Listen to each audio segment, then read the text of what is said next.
Okay, hi everybody. My name is Eric Goings. I'm the Director of IT here at Oklahoma Wesleyan University. I have been here 10 years, 4 months, 7 days, and 6 hours at this point. And just to give you a little history of the university here.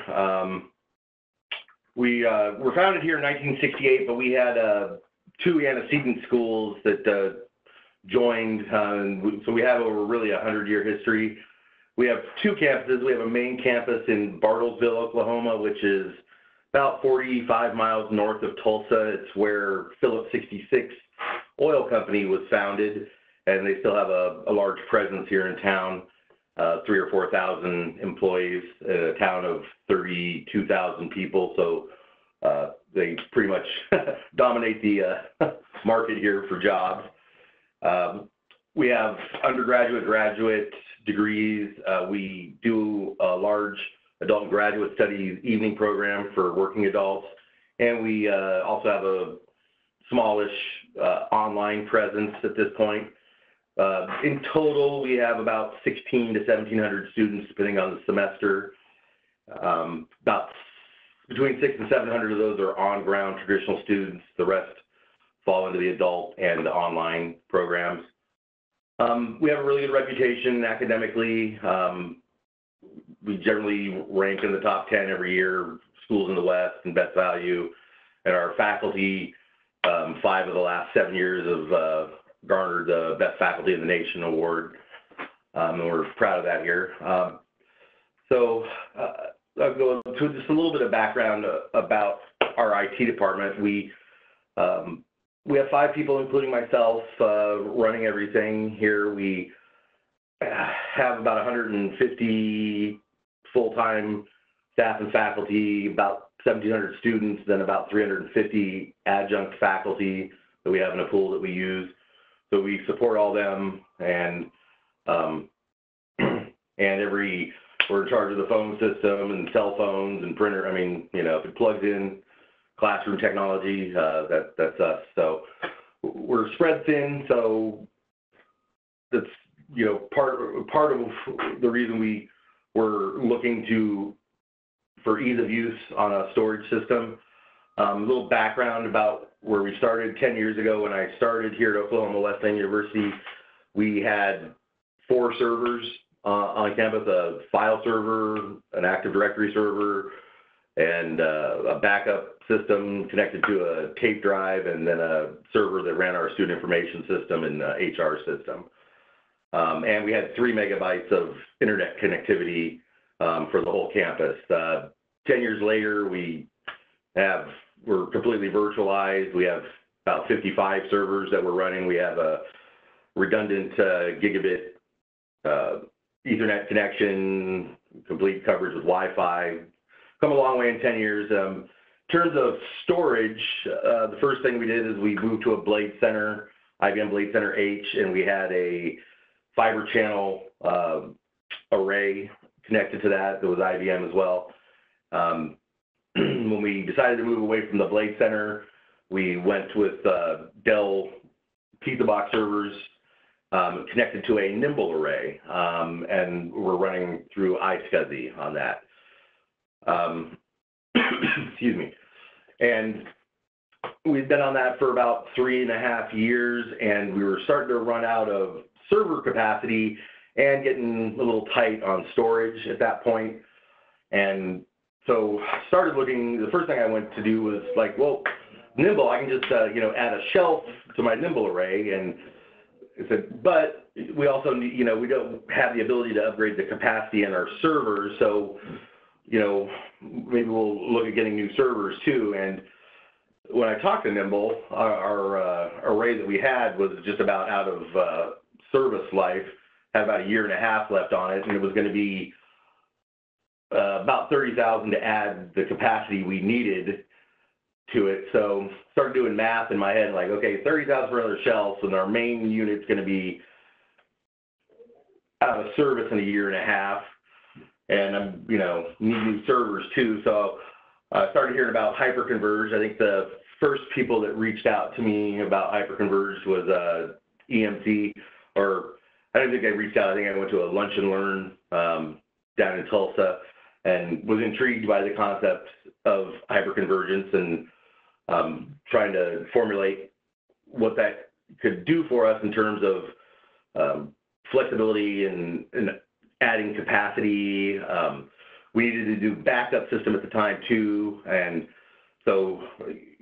capacity for that. So just started looking at that, and then got my first quote back on what that would cost. And so I started rethinking, like, well, maybe hyperconvergence is too early too early on for me to go that route. And but had another vendor, start pushing Nutanix when he heard I was looking at hyperconverged, and was looking at that, and then got the price back for that, and it was about the same as the EMC solution.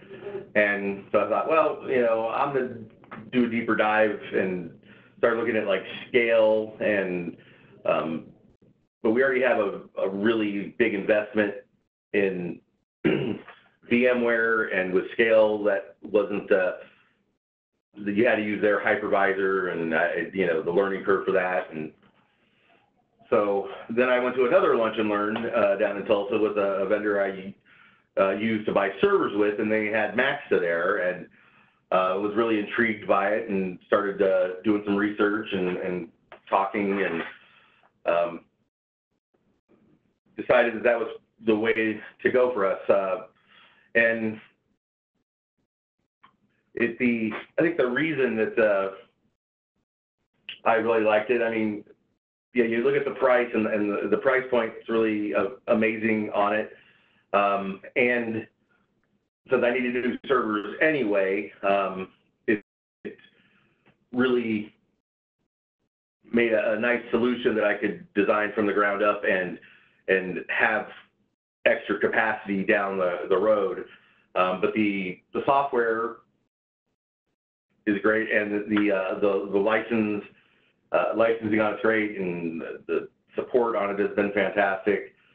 And it really let us choose whatever hardware we wanted to use, and we weren't locked in. Like with VxRail, if you didn't go with all flash up front on the VxRail, you were severely limited on some of the features that I was interested in weren't available unless you were an all flash solution on VxRail. And just the hybrid version of VxRail was more expensive than I was looking to spend. So, and the next time you needed to upgrade, you had to rebuy the licenses. It just and Nutanix kind of worked the same way. The flexibility in upgrading was not there. Our capacity just year over year is greater than I can afford to invest up front for a 3-year period. So I was really looking for something that I could expand without spending the same amount of money or more than I did 3 years ago. And Maxa is really the only solution I found that would let me do that. And like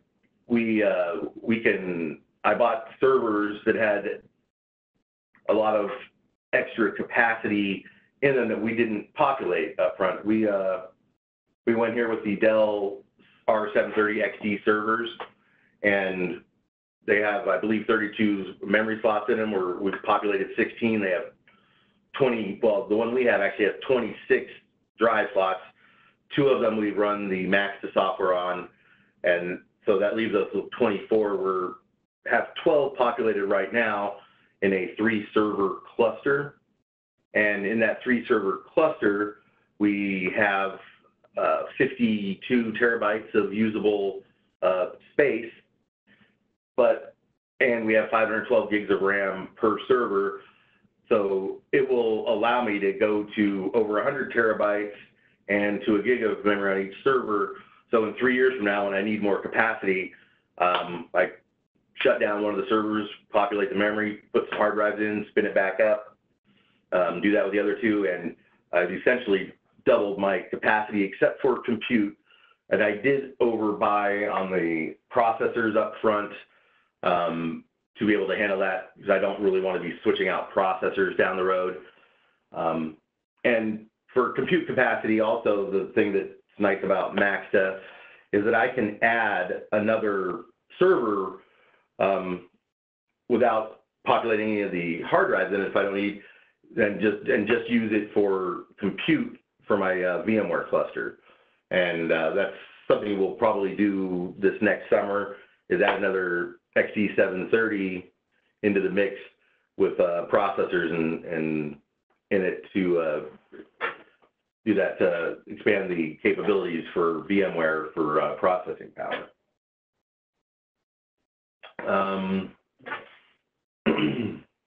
So, you know, as part of this, we do run Max does give you the capability of running your storage networking on an existing switch that you have via VLAN. Since we were moving away from an iSCSI solution, we already had switches for that. We're just running it on that, so there wasn't any extra cost, and there wouldn't be extra cost even if we didn't have those switches for the storage networking piece of it. We did move the Nimble array down to our Tulsa campus, which we run about 5 servers down there, Active Directory. We have a file server down there that's connected up here with DFS, and then we also replicate our backups down there. So we're still getting use out of the Nimble. When it goes out of service in a year, at this point, we will probably do a smaller Maxtra setup down there and have it at both places. So, I mean, just on other than just the ease of use and the cost on the storage and the easy ability to expand is built into. There's a plugin for VMware, and I can go ahead and deploy servers directly from within Maxta, and it will let me choose the right cluster size for that. So if I'm putting in a SQL server, you know, or putting a file server in, I can set up the right stuff right up front in there, and I can even go back and change existing servers. So it makes deploying servers even simpler than doing it through VMware. So that's a definite bonus on top of everything else. Let me see here. Excuse me. And you know, the VxRail and the Nutanix solution, from, you know, playing around with them and looking at them, that they were not bad solutions. I mean, they offer you know, a lot of speed and a lot of flexibility themselves, but the cost, and then when you go to replace them or upgrade them, it's not an easy process, and it's a fairly expensive process to do, and that's, you know, a big, you know, one of the big reasons why we went with Maxta. It just the ability to expand in the license is perpetual. So even if I move to completely different hardware, I still have my Maxta license and can apply it to the new hardware. So the perpetual licensing of it was also a really big selling factor for us. So I think I breezed through that quicker than I did in practice, but I think I covered everything there that I wanted to. So I think Chanel's going to get back on here and we'll go through some time for questioning. You know, thank you, Eric, for giving that good presentation of, you know, how Maxta has helped you, and gives us a good segue into, you know, me spending a little bit of time here just to talk about Maxta in general, and, you know, highlight some of those key points that Eric brought up throughout his presentation about, you know, the cost and the flexibility and the scalability advantages, and even the, you know, some of the application-defined characteristics that Maxta brings, which other vendors in this space, do not. So just quickly here, Maxta's kind of three key elements when you look at how we approach hyperconvergence.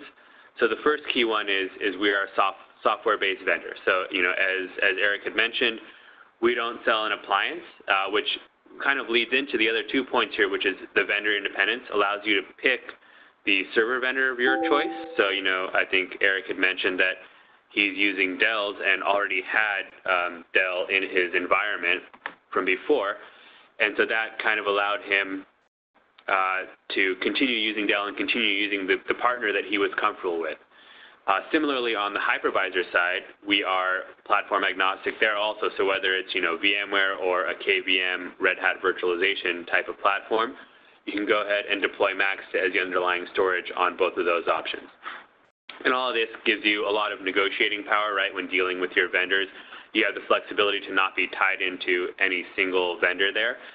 And on top of that, Maxta is going to give you a fully transferable perpetual license. So you buy software once, and you don't need to repurchase, unlike you would with an appliance vendor.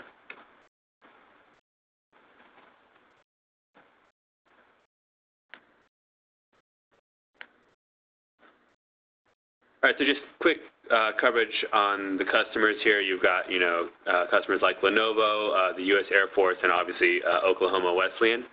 We'll go ahead and jump through that here. So why use hyperconvergent software? And I think this speaks a lot to what Eric had talked about.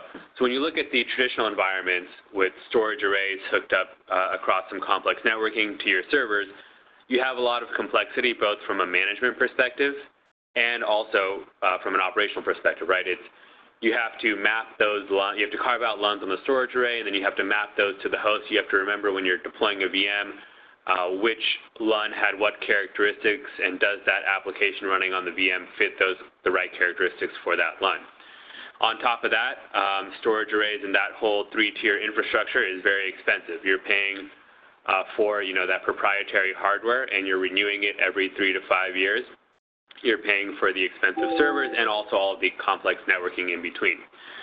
So the promise of hyperconvergence came in, and the appliance-based vendors said, hey, we're going to reduce your complexity, which they have done. In fairness to the appliance-based hyperconverged vendors, they've done that very well. It's much easier to manage than it would have been with the traditional storage arrays, right? There's no more concepts of LUNs. Everything is done at the VM level. And you're just, you're getting a pool of storage that you can use as you please. Now, the downside to the appliance-based approach is it's actually as expensive or even potentially more expensive than the traditional storage arrays would have been, right? You're getting everything in one box, which is great and convenient, but you're tied to a specific vendor, and you're being charged more upfront because of, a value add that's being brought to essentially a super micro server on the back end. By this HCI vendor. And then, as Eric mentioned too, when you start to look at renewal costs, now you have that server that's tied to your storage. Do you want to pay that, expensive uplift every 3 years now to maintain with the advances in server technology? Or do you want to stretch out your Intel V4 processor well beyond its recommended usage and keep that storage life cycle of 5 years so that you can amortize the cost properly? So that's where Maxta comes in with the software approach to hyperconvergence. We keep the simplicity on the management stack, everything done at a VM level, add in some things around application-defined tuning, but we make it much more cost-effective for you as end users to purchase the hardware of your choice, refresh it at any timeline that you want, and maintain that Maxta software license with no renewal costs throughout the lifetime of your hardware and throughout the lifetime of your next hardware. So you can be running some, V4 hardware, bring in the new Xeon scalable systems, and just seamlessly transfer over the Maxta license at no additional cost to those new servers. So, kind of, again, just recapping a lot of those 3 points there, right? Maxta is going to give you the ability to run mixed workloads. So on that single storage pool, our single data store that we present to your cluster, you'll be able to have things like, VDI, whether you're running it on Citrix or on VMware. You can have VDI running side by side with your databases and with your mail environment. So Max is application-defined tuning, which is, I think what Eric was mentioning earlier, where as I deploy a VM or as I, go and modify the parameters of a VM, I can set things like my replication policy. Do I want, to be able to tolerate a single failure or multiple failures for that specific VM? So it reduces your capacity overhead by not forcing you to apply policies to the entire cluster and allowing you to tune your failure tolerance and also performance optimizations like setting page size and block size on a per VMDK basis so that you're optimizing for every application and its specific needs. And again, this is different than any sort of LUN-based configuration where I would have had to create storage policies and then map my VM to that storage. With Max, you're doing it all at the VM level. As we mentioned, no hypervisor lock-in. So today we support VMware and Red Hat KVM. So it allows you to have that flexibility where, if you maybe want to run your test dev environment on KVM and your production on VMware, you can go ahead and do that. If you want to run production on Red Hat, you can do that. Or even if you're not considering moving to KVM and just want to have it as, a bargaining tool, you can go to your vendors and mention that, hey, I'm running Max on the back end. I have the flexibility to choose whatever I want, so you better match the price of your opponent. And then, of course, same thing applies for the server platform where you have that choice between the various x86 vendors out there, all supported by Max's software. So a quick glance at the architecture. If any of you, I'm sure many of you on the call by now are familiar with hyperconvergence. So similar architecture in Max as there are with other vendors. Minimum of 3 servers to maintain your cluster quorum allows us to tolerate any single disk or server failure with no downtime and no data loss to any of your VMs. On each server, represented by these sort of gray boxes here, you'll have some combination of SSD and spinning disk, or you can go with all flash also. We'll maintain read and write cache and metadata on the SSD tier, on the fast performing tier, in order to optimize so that all of your writes are, acknowledged back within that fast performing tier, and you don't have to wait for, in a hybrid environment, the HDD response times. Eventually, your data is pushed to the capacity tier, where it's maintained, at that sort of cheap and deep capacity tier. On the server, you'll have the hypervisor, right? As we mentioned, that can be, VMware or Red Hat, the hypervisor of your choice. Then you'll have Max's software running. So Max's software is installed. It's a very simple installation process. You provide us with some information about your virtualization environment, for example, your vCenter IP address and credentials. And we'll actually go and pull that virtualization layer and find out all the data centers and clusters and hosts, and the storage devices attached to those hosts and the networking elements attached to those hosts. And we'll give you, 6 or 7 pages of checkboxes.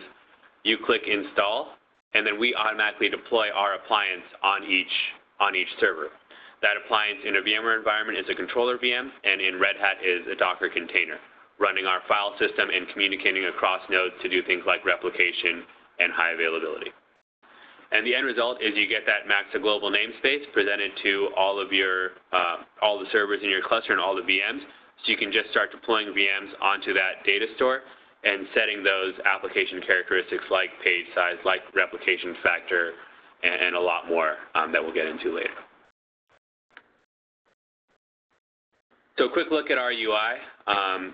It's a common, the key here is whether you're running VMware or Red Hat, it's a common management framework across all platforms. So if you're, if you start out with Max on VMware and this is the UI you're used to, when you go to Max on Red Hat, you'll have the same exact UI, and you won't have to sort of adjust to any sort of, you won't have to learn a new workflow. The UI provides you with historical and real-time statistics and the ability to deep dive from a cluster level down to a VM level for those statistics. We're also going to do things like allowing you to manage your VMs, create Max's pointer-based snapshots, which are going to be more efficient than sort of the Delta VMDK model that exists currently in VMware environments. And again, on the app-defined policies, you can see on the right side of the screen here how simple it is to set things like page size or a compression algorithm to enable and disable read cache for all of your VMDKs. And as we mentioned, at the VM level, you also have the ability to do things like the number of copies for fault tolerance and the rebuild priority for when distro servers fail, how quickly you want those VMs to be spun up. So just to wrap up, the three key points that, I think Eric hit on naturally during his presentation and that we at Max always focus on. One is the vendor independence, right? You have the choice of your hardware and the choice of your virtualization component, giving you more flexibility and more ability to negotiate with your vendors. There's no refresh or upgrade tasks. And so, Eric hit on this a lot where with his current infrastructure and with the appliance vendors in the hybrid converged space, when you hit that, 3-year refresh cycle, you're paying for both hardware and software together. With Maxa, you pay once for the software and you keep it forever, and you can refresh the hardware on the cycle that you like without having to pay again for software. And then finally, of course, is that Maxa hybrid converged software is optimized for mixed workloads. So you can be running all of your various applications, your print servers, your file servers, your Exchange, your databases, your VDI, all within a single Maxa cluster on a single Maxa data store. And we will be able to handle that workload without any issues, and you as the end user will also be able to go and set those policies that we've been discussing for each of your applications. So finally, just real quick, if you wanted to, get started with Maxa software, if I convinced you so well and Eric, Eric's use case convinced you that it's time to download and POC Maxa software, you have the ability to download it directly from our site. We have a freemium model, which would allow you to have the software for free, limited to 3 servers and 24 terabytes and community support, but all of the functionality that you want. Or if you reach out to our sales team, we can also get in touch with you on doing a proof of concept where you can either, have the software running on your servers, or we can actually, work with you to provide you hardware and do other things like that to make your POC process a little bit smoother and easier. All right, that's it. Thank you guys, and I'll hand it over to Chanel here for some Q&A. Awesome. Thanks, Arjun, and thank you, Eric. You guys did a great job walking us through that. We are going to leave some time now for Q&A, and we do have a few questions just to start with. Eric, this first question is for you, and one of the attendees would like you to give a little bit more detail about your SSD and HDD setup that you deployed. Okay. So we do not we don't need a ton of IOPS in our environment. So we went with more of a hybrid mode where each server has 2 flash drives in it, I believe 1.6 terabytes, and then the rest were using 7,200 RPM Nearline SCSI, I believe, on there. And I think probably on the Mac side, we might hit 3,000 or 4,000 IOPS, busiest part of our day, and maybe a little bit higher than that at night when we're running backups. But if you could go all flash and have plenty of throughput on there, but for us, that's why we went that route. And yeah, just to add a little bit to Eric's points there also. So, Maxa basically maintains an HCL. So when it comes to which model of SSD and, which model of HDD, we will help you, with your vendors to get the correct configuration there. Okay, great. So this next question is probably going to be answered by you, Arjun. It says, what VMware license do they need to have, standard or enterprise? Yeah, so Maxa will work with both standard and enterprise vSphere licensing. We also have a lot of customers who deployed with Essentials Plus. Basically, all we care about is that you have a vCenter and that you have support for VMware HA. Okay. And then what about the version alignment? So how soon after a VMware upgrade to the new version will Maxa be able to support the upgrade? Yeah, that's a great question. So again, kind of the beauty of Maxa being software only is, when the new hypervisor version comes out, we're part of, VMware's beta programs and everything. So we've already fully qualified and validated, vSphere, for example, vSphere 6.5 before it's been released to the public. So we are, able to give you day one support of the latest hypervisor platforms. And in addition to that, I think one thing, that separates us again from the appliance vendors is our day one support for the hardware platform. So if you look at, I think on our website we have the press release with Intel where, the day that Intel announced GA of Xeon Scalable, Maxa had already announced support for the Xeon Scalable platform. Now that's something that, is really unique in the hyper-converged industry because, again, all these appliance vendors, they have to wait to get that hardware in-house to qualify it on their new appliances and then to go and, get rid of their inventory of the old V4 platform before they really want to start selling you the Xeon Scalable, right? With Maxa being software only, we get the engineering samples from Intel, we qualify it, and whenever Intel says it's ready to go, Maxa is ready to go along with it. Okay, great. So Eric, I believe you touched on this a little bit, but maybe you could share a little more. This question is, they're curious about the other vendors you looked at when evaluating hyperconvergence software. I know you mentioned that you had looked at Nutanix. Who else did you consider? Well, we looked at Nutanix, we looked at EMC, the VX Rail, and we looked at Scale Computing. I looked at some other software-based ones, but they tended to be as expensive as going with Nutanix or VX Rail, so didn't really delve real deep into some of the other software ones. But like I said, none of them were bad solutions. Just cost and then upfront cost and the upgrading in the future, and when you go to replace it, just didn't make sense for what our budget and what our needs were. Yeah, sorry, and just going back to the last question, I think I skipped the part on upgrade support from Maxa. So just, wanted to be clear there that any sort of vSphere upgrade or, Red Hat upgrade, Maxa will support you through that. Same way you would be doing it with your storage array where, you'll put one node, it'll be a rolling upgrade, one server at a time. You'll put one node into maintenance mode, upgrade the vSphere software, and then move on to the next node. And similar, I think, as Eric mentioned, that he's planning to do with expanding his environment. If you wanted to add memory or add disk to a node, you can also do that. And also, again, with Maxa software, rolling upgrades are fully supported and built into the product. Great. And then, Eric, here's another question. Maybe you have a general percentage that you could share. They're wondering what the savings was for choosing Maxa over Scale Computing HC3.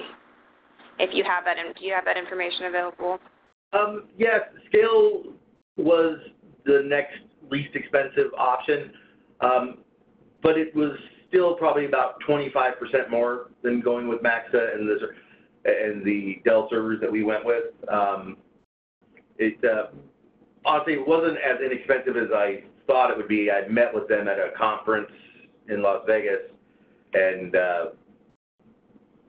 kind of later in the process of where I was already kind of, focused on Max at that point, but I thought, well, this seems like a good platform. I met the president of the company at the conference and really liked him a lot, and so I thought, well, let me give this a shot. And from the way they talked, and I guess if you're basing it on list prices that EMC had, their price was, substantially better than like VxRail, but the negotiated price that I had gotten through EMC and Nutanix, Scale did not beat them by enough.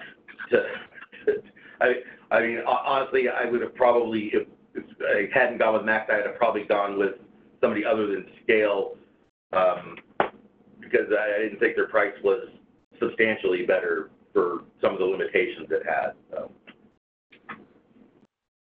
Okay, thanks. The next question, they'd like to know which CPU and RAM does the Maxa VM need? Yeah, so Max is a pretty lightweight controller VM on each server. It only requires 4 cores and 20 gigs of memory on each node. Great. So that's all the time that we're going to have left for questions today. If you guys do have any questions that come up, we will be sending out this webinar recording to you next week, so look out in your inbox for it, and at that time you can request any additional information that you'd like, and we could set up a meeting for you or direct questions to Eric as well. So thank you so much for joining us, and we hope that you have a great day.